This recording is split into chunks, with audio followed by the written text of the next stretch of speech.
Halo, halo, halo bro, apa kabar kalian semua setelah kita berjalan-jalan ke negara Belanda sebelumnya? Sekarang kita coba ke negara baru lagi ya, yang belum dibahas itu. Sekarang kita nyebrang ke wilayah Amerika Latin, Amerika Selatan lah ya disebutnya ya. Nah, tepatnya di negara mana? Kita bahas negara Brazil. Dimana tujuan kita selanjutnya sih bakal banyak lagi ngebahas tentang sejarahnya, kemudian geografinya, sosiokultur di sana, kemudian yang paling tidak kalah pentingnya ya jelas terkait sepak bolanya. Nah, mau tahu lebih lanjut, kita saksikan sekarang ya. Kita mulai dari letak geografis dari Brazil itu sendiri.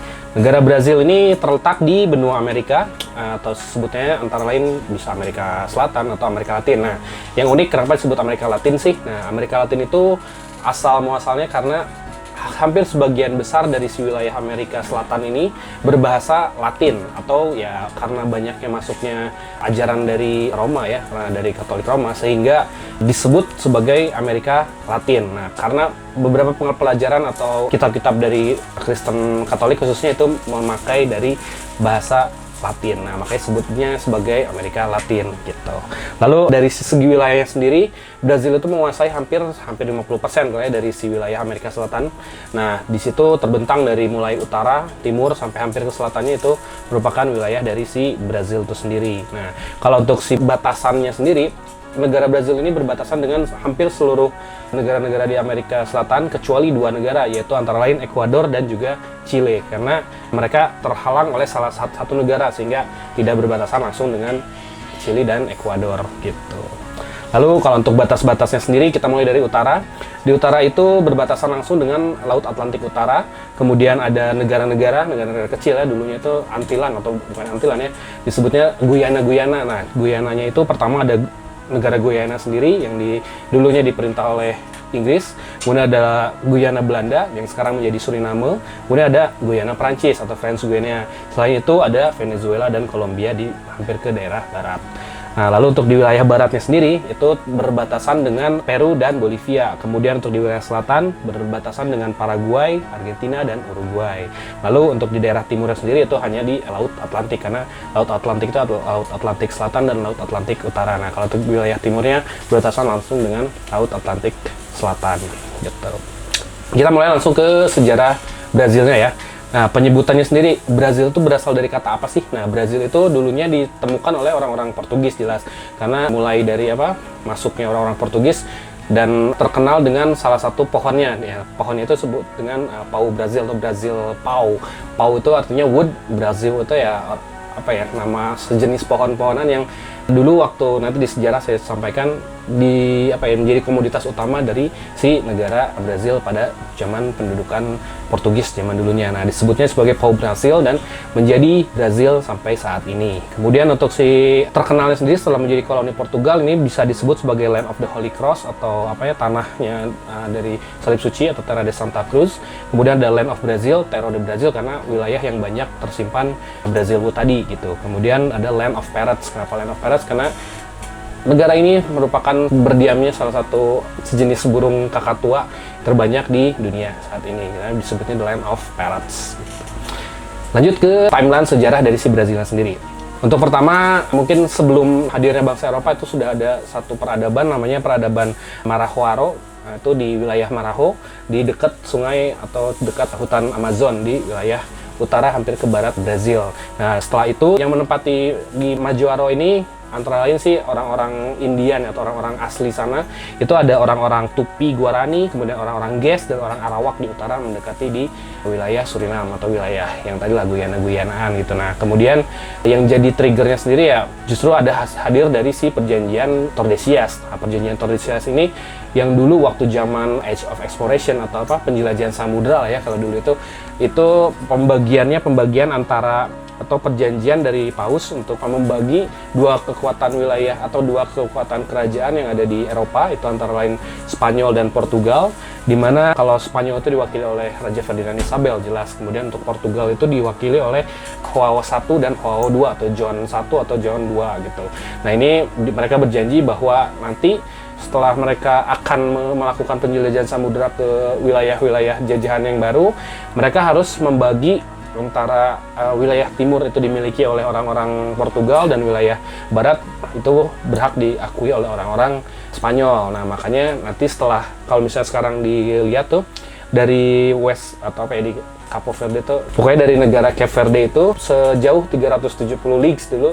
370 leagues itu kalau di frekuensi di konversi ke sekarang itu jadi sekitar berapa kilometer. Dari pantai barat Tanjung Verde ini 370 kilometernya itu menjadi titik di mana pembagian antara wilayah Portugis dan wilayah Spanyol. Nah, makanya kenapa orang-orang Portugis itu berangkatnya itu pasti ke wilayah Afrika, ke wilayah selatan Afrika, makanya dia menemukan nanti Tanjung Harapan di selatan, kemudian nanti ke India, kemudian nanti ujung-ujungnya nanti kita ke Maluku juga gitu ya. Sedangkan orang-orang Spanyol itu mereka menguasai sebagian besar wilayah di Meksiko, Amerika Tengah dan Amerikanya juga, kemudian di wilayah sebelah baratnya Amerika kecuali Brazil. Nah, kenapa? Nah, disinilah karena begitu perjanjian Tordesillas ini dijanjikan, kemudian ada ekspedisi-ekspedisi. Nah, ini dimulai oleh pelayaran dari si Pedro Alvarez Cabral itu di tahun 1500-an, di mana ia sebenarnya mengikuti jalur ekspedisi dari si Vasco da Gama menuju India, tapi mereka karena adanya pusaran air di wilayah Afrika sehingga mereka terdampar ke wilayah timur Brazil yang sekarang disebut sebagai wilayah Pernambuco. Nah, di situ mereka menemukan kota atau misalnya pelabuhan yang disebut dengan Porto Seguro, atau apa ya, bahasa Inggrisnya Porto itu port atau pelabuhan, Seguro itu safe atau selamat. Jadi disebutnya sebagai pelabuhan untuk selamat lah ya, menyelamatkan si kru-kru tersebut. Nah, mulailah dari situ mereka mengembangkan atau mulai bermukim si pemukim-pemukim dari Portugis itu dan menjalin kontak atau menjalin komunikasi dengan orang-orang yang tadi, orang-orang Tupi Guarani. Nah, orang-orang Tupi Guarani ini memang disebutnya masyarakat yang bercocok tanam, kemudian hanya fokus kepada pertanian. Nah, justru si Brazil Wood itu mereka ditemukan dan menjadi komoditas utama untuk dijual ke Portugal. Nah, makanya mereka bolak-balik sehingga menjadi terjalin suatu komunikasi, dan di situ mulailah koloni Portugis yang ada di Brazil saat itu. Itu di abad 15 ya. Nah, kemudian setelah beranak pinak di situ orang-orang Portugal, mereka membagi seluruh wilayahnya itu menjadi 15 captaincy gitu, 15 kekaptenan gitu ya. Menjadi 15 ini untuk tetap di bawah ke gubernur jeneralan dari si Portugal sendiri. Jadi ibaratnya Brazil itu menjadi si koloni dari si Portugal pada zaman dulu. Nah, sehingga semua komoditi-komoditi yang ada di Brazil itu bisa disampaikan ke Eropa dan mereka menjualnya lebih mahal di Eropa. Ya samalah, memang konsepsi dari kolonialisme itu seperti itu ya, menjadi mengambil semua sumber daya alam untuk dijual di wilayah negaranya sendiri gitu. Lalu setelah itu ada pembentukan Gubernur Jeneralan Brazil gitu ya, yang diinisiasi oleh si kerajaan Portugal. Nah, dari situ mulailah si Brazil ini dianggap sebagai provinsinya dari si kerajaan Portugal. Nah, dari situ selain karena Portugal itu terkenal selain dengan penjualan bahan baku dari si negara-negara jajahannya, termasuk itu yang ada di Afrika, kemudian di Asia, di Brazil juga. Nah, mereka juga menjadi salah satu pemasok dari perbudakan yang ada di dunia saat itu. Kenapa? Karena dari beberapa bagian negara jajahannya itu mereka menyumbangkan beberapa budak-budak itu antara lain ke Amerika, kemudian ke Amerika Selatan. Nah, di mana si surviving rate atau misalnya rataan budak yang terselamatkan itu justru lebih banyak yang dijual ke Brazil daripada ke Amerika, karena itu kalau di presentasi ini tuh sekitar 3 kali lipatnya lebih selamat lah ya, banyak yang selamat itu budak-budak yang dilempar ke Brazil daripada budak-budak yang diperjualbelikan di Amerika. Makanya nanti komposisi penduduknya itu lebih banyak orang-orang dari Afrika atau orang-orang kulit hitam yang ada di wilayah Brazil gitu. Nah, setelah adanya penjualan budak-budak tersebut, kemudian ada kontak lagi dengan orang-orang asli dari sana.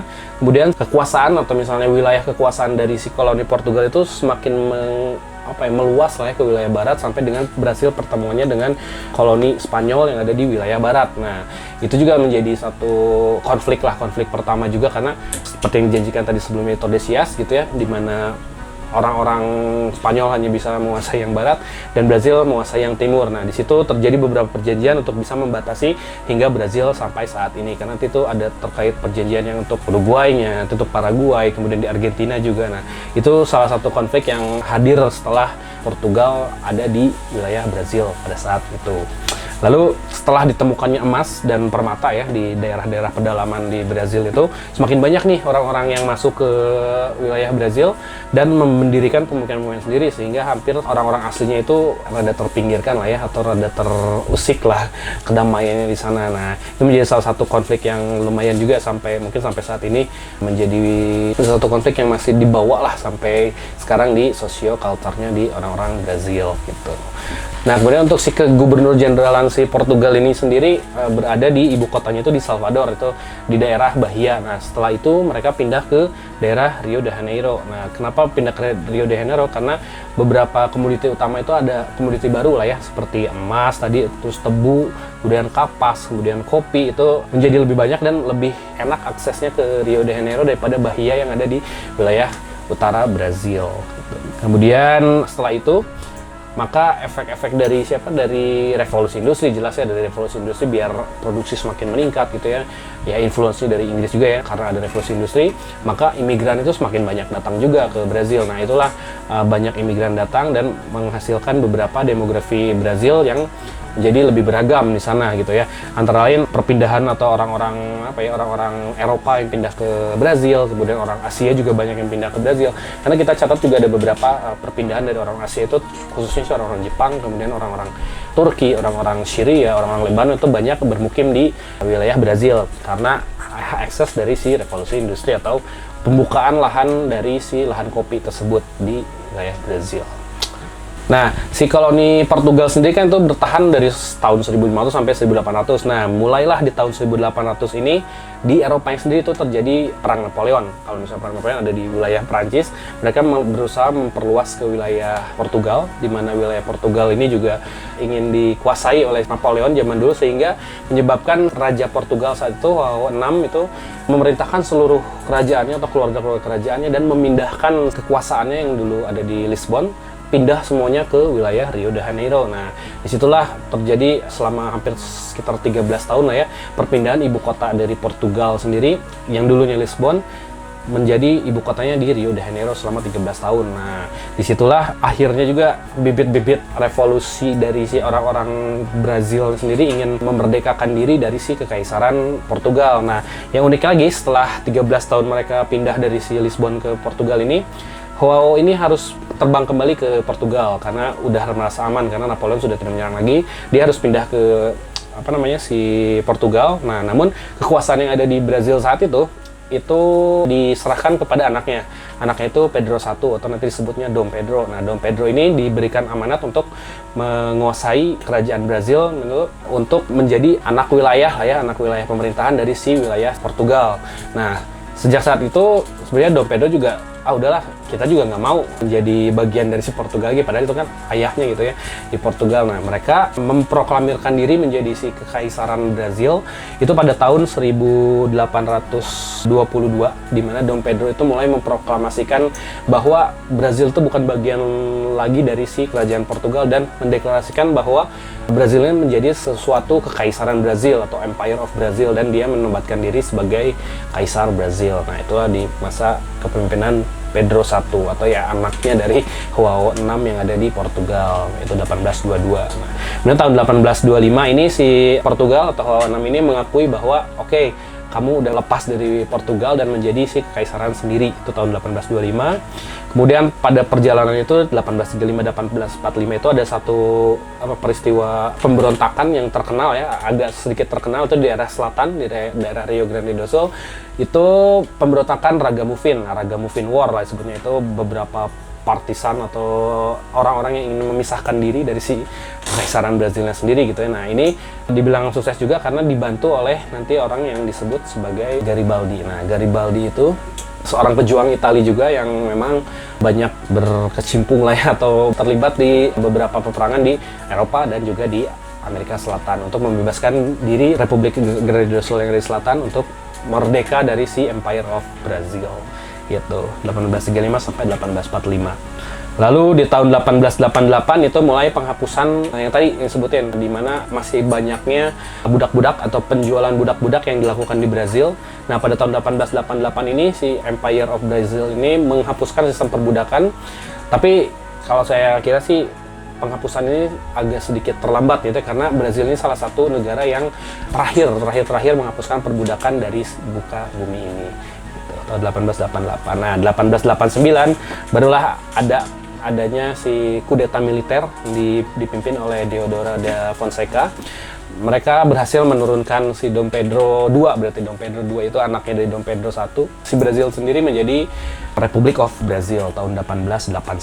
Nah, barulah di sini era Republik itu dimulai, di mana dipimpin oleh presidennya sendiri itu ya tadi Marshal Deodoro da Fonseca. Nah, itu dia memimpin kudeta tidak berdarah. Jadi kudeta yang dilakukan secara diplomatif gitu ya, antara si pemimpinan rezim militer dengan si Kaisar Dom Pedro II dari Kekaisaran Brazil gitu.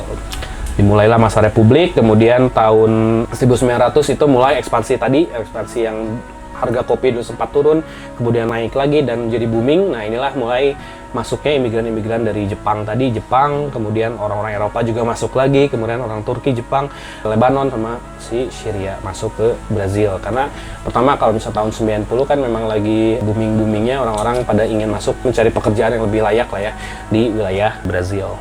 1900-an, karena di sana juga akhir dari, kalau di Jepang sendiri ya, itu akhirnya dari si restorasi Meiji. Jadi setelah Jepang menutup diri di politik isolasinya, mereka membuka diri di tahun 1900-an. Mereka juga butuh pekerjaan, dan di Brazil pun butuh pekerja gitu ya, jadi mereka menjalin kerjasama dan banyaknya masuk eksodus dari Jepang menuju Brazil, khususnya di perkebunan kopi gitu ya. Gitu. Oke. Kemudian mulai 60 tahun kemudian, ibu kota dari yang dulunya Rio de Janeiro pindah ke Brasilia. Lalu tahun 64 dan sampai 85 Brazil harus kalah atau menerima pengalaman dipimpin oleh junta militer di tahun 64 sampai 85. Kemudian konstitusi 88 itu yang menyudahi rezim militer tersebut.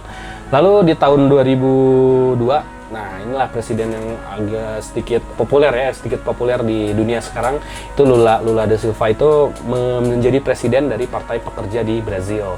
Lalu tahun 2011 penggantinya Dilma Rousseff itu menjadi presiden, itu seorang wanita yang hebat juga, tapi sayang harus di-impeach oleh pemerintahnya di tahun 2016. Dan mulailah kekuasaan mungkin agak sedikit kanan itu dari si Jair Bolsonaro dari tahun 2018 hingga terakhir kemarin di 2022, di mana Lula da Silva harus menang kembali di pemilu 2022. Nah, itulah sedikit dari sejarah dan juga politik yang ada di Brazil. Oke, lanjut. Brazil itu terdiri dari berapa wilayah sih? Nah, secara administratif Brazil itu terdiri dari 26 negara bagian dan 1 distrik federal. Ini konsepnya hampir sama seperti Amerika ya. Ini saya mau coba sebutkan apa aja sih di 27, berarti 27 negara bagian yang ada di Brazil ini. Dimana itu ada wilayahnya, kemudian nama negara bagiannya dan juga ibu kotanya gitu ya. Yang pertama ada Acre, itu beribu kota di Rio Branco, di wilayah utara. Kemudian ada Amapá yang beribu kota di Macapá. Amazonas, ibu kota Manaus, Pará di Belém, Rondônia di Porto Velho, kemudian Roraima di Boa Vista, Tocantins, nah itu ibu kotanya di Palmas.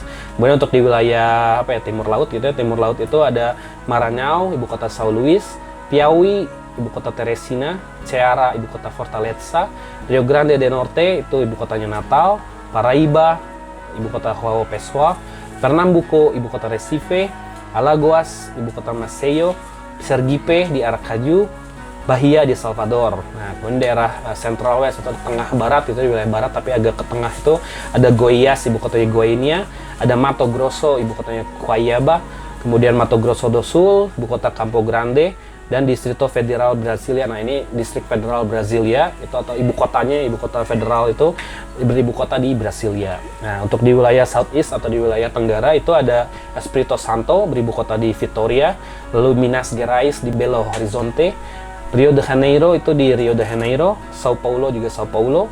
Di wilayah selatan ada Paraná beribu kota di Curitiba, dan Rio Grande do Sul di Porto Alegre, dan terakhir ada Santa Catarina di Florianópolis. Itu 26 plus 1 wilayah negara bagian di Brazil. Oke, untuk si luas wilayah dari Brazil sendiri itu di sekitar 8.515.757 km persegi, di mana ini menempati posisi ke-8 terbesar dari negara-negara di dunia. Lalu untuk penduduknya sendiri sekitar 217 juta, di mana untuk si pembagiannya sendiri ini lumayan agak unik gitu ya, karena ada beberapa studi juga yang menyebutkan bahwa si komposisi Brazil itu salah satu yang unik di dunia. Mari kita coba sedikit bedah lah ya, dimana untuk si komposisi orang-orang kulit putih atau yang disebut dengan branco itu sekitar 91 juta atau menempati 47,7% dari penduduk Brazil. Lalu mix atau orang-orang campuran gitu ya, orang campuran itu sekitar 82 juta atau sekitar 43,1%.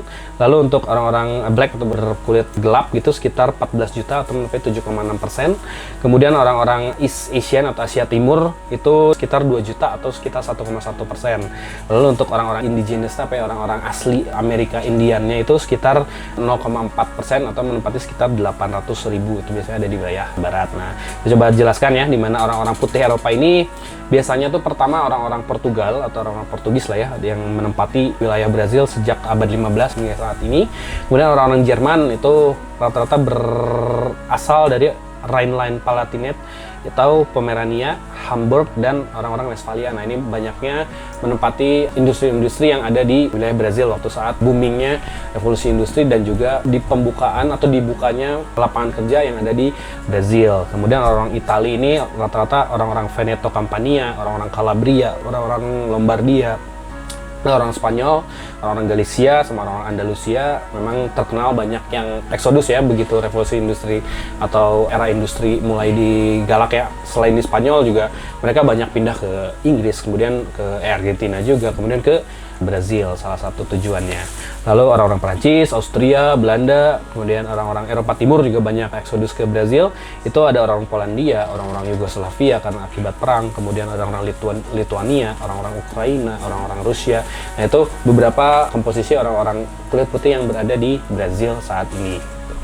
Lalu ada juga yang tadi saya sebut sebagai pardo atau orang-orang mix antara orang-orang perkawinan antara orang-orang Eropa dengan orang kulit hitam atau orang asli. Nah, ini kita sebutkan untuk penyebutan untuk si Caboclos atau orang-orang Amerindian atau orang-orang asli Indian yang berasimilasi pada umumnya, kemudian keturunan dari orang kulit putih atau terjadi perkawinan lah antara orang-orang Eropa dengan orang asli India, itu sebut dengan Caboclos. Lalu orang-orang mulatos ini adalah keturunan dari orang-orang Eropa yang menjalin perkawinan dengan orang-orang Afrika. Lalu orang-orang Cafuzos ini orang-orang Afro-Brazil dengan orang-orang pribumi, orang-orang Indian di wilayah Brazil, dengan daerah barat. Nah, itu orang-orang Pardo. Sedangkan orang-orang berkulit hitamnya atau orang-orang Negro atau orang-orang Blacknya ini rata-rata berasal dari suku Bantu. Nah, suku Bantu ini berada di wilayah Afrika Barat. Kemudian wilayah Afrika lainnya itu ada orang-orang Yoruba, orang-orang Ewe, orang-orang Fanti Asanti. Nah, kenapa banyak orang-orang Afrika ini saya tadi sebutkan itu merupakan ekses dari transatlantic slavery gitu ya, atau penjualan budak-budak yang diambil dari Afrika menuju tanah yang dijanjikannya itu di antara di Amerika Selatan atau di Amerika gitu. Itu orang-orang berkulit hitamnya. Kemudian ada orang-orang yellow atau orang-orang Asia, itu rata-rata ya antara lain orang Jepang, orang-orang Turki, orang-orang Lebanon, dan orang Syria. Dan terakhir tuh orang-orang pribuminya itu antara lain orang-orang Tupi Guarani, kemudian orang G, dan tadi orang Arawak. Ya, itulah orang aslinya ya. Soalnya lumayan banyak itu sub-sub divisi dari si orang-orang asli yang menempati Brazil saat ini. Langsung ke terkait agama apa aja sih yang ada di Brazil. Jelas kalau misalnya masalah agama, Brazil itu salah satu negara yang memiliki denominasi Kristen Katolik terbanyak, salah satu terbanyak di dunia gitu ya, dimana kalau dari seluruh total penduduknya itu 88% itu merupakan penganut Kristen, di mana Kristen Katoliknya itu sekitar 64%, kemudian orang Protestannya 22%, orang-orang Kristen dengan denominasi lain itu sekitar 2%. Nah, di angka 80% saja dari 217 itu udah sekitar 160 juta Kristen yang ada di Brazil. Nah, untuk si agama lainnya itu mereka menyatakan sebagai ateis sekitar 8%. Kemudian orang spiritisme ini orang-orang yang mengakui si agama kepercayaan atau agama dari agama leluhurnya itu masih diakui sebagai hanya 2% dari si total agama yang dianut oleh orang-orang Brazil. Agama lainnya itu 1,2% itu mungkin hanya diisi oleh mungkin Islam, kemudian Yahudi, dan Buddha, Hindu, dan lainnya yang hanya dihitung hanya sekitar 1,2%. Gitu. Oke, lanjut ke bendera yang ada di Brazil. Nah, bendera Brazil ini kan lumayan unik ya, lumayan sangat mencolok lah ya, di mana ada kuning, ada hijau, terus ada biru, ada putih. Nah, itu apa aja sih arti-artinya gitu ya. Nah, pertama untuk si warnanya sendiri, untuk hijau itu melambangkan dari flora dan fauna yang ada di Brazil, di mana banyak sekali diversifikasi flora dan fauna yang ada di Brazil. Karena selain dia ada di tengah-tengah garis khatulistiwa ya, memang negara tropis gitu ya Brazil, itu juga memang banyak flora dan fauna yang berada di negara Brazil. Untuk si kuning sendiri itu melambangkan dari gold atau banyaknya emas-emas yang dulu memang jadi komoditas utama yang diambil oleh orang Eropa dan menjadi satu kebanggaan, jadi sumber daya alamnya Brazil. Itu kuning menjadi melambangkan emas yang ada di Brazil. Nah, yang unik lagi adalah biru. Nah, biru ini kenapa sih? Ini melambangkan night sky of Brazil gitu, dimana melambangkan bahwa di Brazil teh banyak bintang-bintang atau konstelasi-konstelasi bintang yang ada di bumi ini, di bumi ini. Nah, kenapa? Karena hampir seluruh negara bagian tadi 26 itu hampir bisa melihat konstelasi-konstelasi yang ada di dunia. Di mana itu 9 konstelasi itu antara lain ya, saya sebutkan ada Procyon itu atau Canis Minor, kemudian Canis Major, kemudian ada Canopus, ada Spica, ada Hydra, Crux Australia, Sigma Octantis, Triangulum Australis, dan Scorpius. Tapi yang terkenal ya justru adalah Crux Australis. Nah, Crux Australis ini kan sebagai bintang atau rasi bintang yang berbentuk salib gitu ya, salib dengan 5 bintang, dan melambangkan itu adalah salib dari selatan. Nah, salib dari selatan ini hanya bisa dilihat dari si wilayah selatan dunia gitu, bumi. Makanya sering banyak dipakai oleh orang-orang di selatan, khususnya yang percaya dengan ini ya, astrologi gitu ya, di mana si New Zealand tuh dia pakai Crux Australis, kemudian Australia sendiri dia pakai si Crux Australis. Terus ada nanti klub dari Brazil juga, Cruzeiro, itu Crux juga, Cruz. Nah, mereka pakai lambang dari si Crux Australis gitu. Kemudian kata-kata yang ada di si banner putihnya itu disebut Ordem o Progresso, di mana Ordem itu artinya order atau apa ya, perintah, itu dan progres itu ya progresif. Jadi ya perintah dan bersifat progresif atau maju gitu. Itu Ordem o Progresso. Oke, untuk si quiz di episode Brazil kali ini saya mau bertanya kepada teman-teman sekalian nih. Brazil itu kan terkenal dengan eksportir atau misalnya penghasil dari emas, tebu, kapas, kemudian kopi yang menjadi komoditas Brazil, menyebabkan banyak eksodusnya imigran yang datang ke Brazil. Nah, sebutkan dari abad keberapa sampai abad keberapakah komoditas tersebut menjadi primadona di pasar Eropa gitu ya. Nah, silakan jawab selengkap mungkin, untuk ditunggu di komen-komen saya. Nanti untuk yang jawabannya benar akan mendapatkan hadiah menarik dari Prung. Silakan menjawab.